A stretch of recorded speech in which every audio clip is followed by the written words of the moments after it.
Momen akhir Ramadan di Tanah Suci sangat dinanti oleh banyak umat muslim dunia karena keutamanya. Mulai dari masyarakat biasa hingga tokoh pemerintahan antusias dalam perburuan malam Lailatul Qadar. Ustadz Khalid Basalamah siang hari ini berkesempatan bertemu dengan Menteri Koordinator Pangan Republik Indonesia, Bapak Zulkifli Hasan.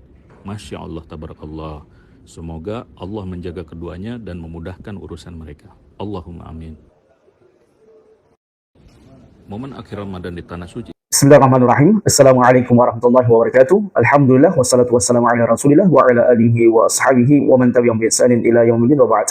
Sedikit mungkin ana berbicara berkaitan dengan maraknya dan masifnya dan berbagai macam konten kreator yang bermunculan yang kemudian mereka membela kelompok-kelompok mereka, apa ajaran-ajaran sempalan mereka, ajaran kesyirikan mereka, ajaran amalan bid'ah mereka dan maksiat-maksiat yang mereka lakukan secara berjamaah, yang kemudian mempelintir dan memutarbalikkan fakta berkaitan dengan dakwah salafiyah, yang kemudian mereka buat framing kedustaan, kebohongan, bahkan merendahkan, menyudutkan dakwah salafiyah, begitu pula dengan ustadz-ustadz yang berjalan di atas manhaj salaf ini. Namun yang namanya berliang zaman rahmatullah, ibarat dakwah sunnah ini berliang emas yang sangat berharga, begitu pula dengan dai-dai yang berada di atas manhaj salaf ini, mereka adalah berliang, mereka adalah emas. Bagaimanapun orang mencari cara untuk merendahkan berlian tersebut, kemudian memframing berlian tersebut seolah-olah kotoran, seolah-olah sampah, maka demi Allah Subhanahu wa taala berlian tetaplah berlian, emas tetaplah emas, walaupun dibuang di comberan, walaupun mungkin dicampakkan, direndahkan, dihina, maka kualitasnya, harganya tetap akan mahal, tetap akan berharga, tetap akan orang doyan kepadanya, tetap orang akan cenderung kepada mencintai berlian dan emas tersebut. Masya Allah, zaman rahmatullah. Kita tidak ingin membandingkan keadaan para duat salafiyah dengan duat yang di sebelah ini, yang nganu ini, yang banyak melakukan berbagai macam amalan-amalan kesyirikan, amalan-amalan bid'ah dan maksiat yang mereka jadikan itu adalah merupakan seolah-olah adalah merupakan ketaatan kepada Allah Subhanahu wa taala. Contoh misalnya zaman rahmatullah yang kemarin, Masya Allah, Raja Salman beserta dengan putra mahkota Pangeran Muhammad mengadakan buka puasa. Dan buka puasa yang kita ketahui ini, walaupun mungkin baru saya sampaikan dan kemarin terjadinya, yaitu penyajian buka puasa bersama di Sumatera, di Solo, di Makassar, dan Masya Allah, itu membludak zaman rahmatullah. Sangat banyak sekali orang antusias ikut buka bersama dengan pemerintah setempat di Sumatera, Solo, dan Sulawesi yang diadakan oleh keluarga kerajaan, yaitu Raja Arab Saudi. Jadi kalau di sana ada orang yang suka nyinyir Arab Saudi, itu hanya sekelompok, segelintir manusia rendahan, yang manusia hinaan, yang kerdil, yang tidak memiliki adil untuk umat ini, bahkan menyesatkan umat ini dibandingkan dengan apa yang dilakukan oleh Raja Salman beserta dengan kerajaannya, putra mahkotanya. Masya Allah, zaman rahmatullah. Kita tidak pungkiri kebaikan raja-raja Arab Saudi dari zaman ke zaman.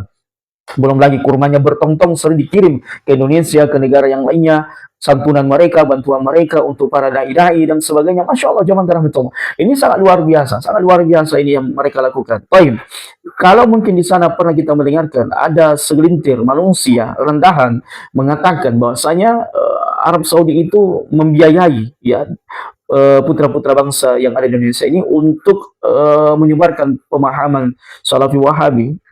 Luar biasa zaman rahmatullah. Ini salah. Bahkan kita bisa mensyukuri apa yang dilakukan oleh etase kerajaan Arab Saudi. Itu mereka, ya, kebanyakan alumni-alumni Libya Jakarta, teman-teman kami, setelah mereka selesai, itu diutus ke pedalaman daerah. Ada di Irian Jaya, Sumatera, di Kalimantan, di Pulau Sulawesi. Mereka diutus dan mereka dibiayai oleh kerajaan untuk berdakwah di sana, di pedalaman. Dan mereka tidak menyebarkan pemahaman Wahabi, tetapi mereka menyebarkan pemahaman Islam yang murni dan sunnah dari Nabi SAW. Ini yang kita harus ketahui. Yang mungkin antum juga tidak ketahui. Masya Allah, zaman rahmatullah. Jadi kalau antum mau ketahui bagaimana kebaikan Arab Saudi, luar biasa.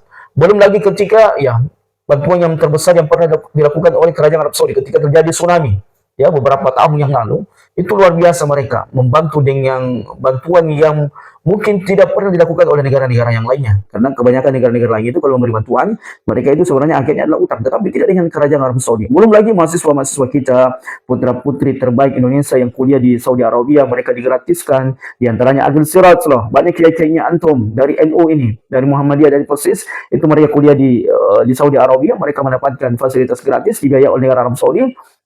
yang kemudian Masya Allah, jamaah rahmatullah dimuliakan, diustadkan, karena mereka alumni Arab Saudi, ya, alumni Arab Saudi Arabia. Mana ada orang memuliakan Agil Sirat kalau dia bukan lulusan doktor, ya, doktornya dari mana Agil Sirat itu? Masya Allah, jamaah rahmatullah.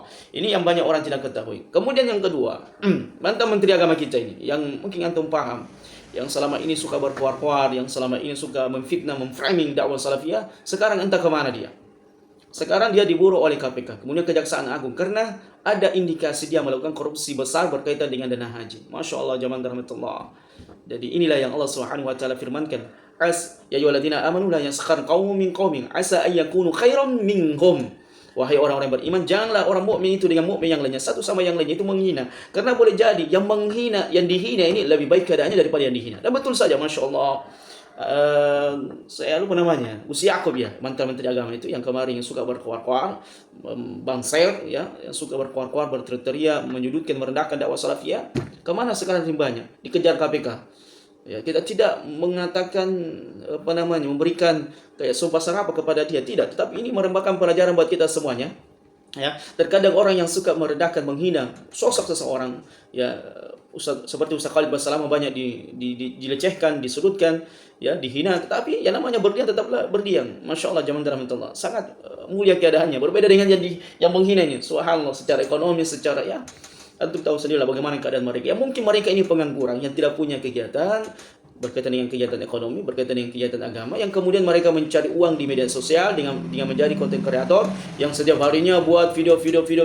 Itu mungkin mereka hidup dengan harta yang haram, ya, dengan menghibah, dengan memfitnah, dengan mencaci merendahkan kaum muslimin. Apakah dengan harta seperti ini, ya, kalian ingin menghidupkan anak-anak kalian, istri-istri kalian, memberikan nafkah kepada mereka, tidak bekerja? Subhanallah, sambil merokok, sambil memfitnah, sambil merokok, sambil merendahkan kaum muslimin. Bertakwa kita kepada Allah Subhanahu wa taala. Inilah zaman rahmatullah. Ada sebagian manusia yang tidak pintar melihat kesalahannya, tidak pintar melihat dosa yang mereka lakukan, tidak pintar melihat keadaan mereka yang subhanallah sangat memprihatinkan, namun lebih menghinakan lagi kalau mereka mencari kebutuhan untuk keluarga mereka dengan cara memfitnah, mencaci, memaki, merendahkan kaum muslim. Subhanallah. Kita berlindung kepada Allah Subhanahu wa taala dari sifat-sifat buruk yang seperti ini, yang tidak bisa memberikan umat kebaikan, justru merusak umat dengan keburukan dan kejahatan lisan-lisan mereka. Semoga Allah Subhanahu wa taala memberikan kepada kita semua taufik. Barakallahu fikum wa jazakumullahu khairan. Wassalamualaikum warahmatullahi wabarakatuh.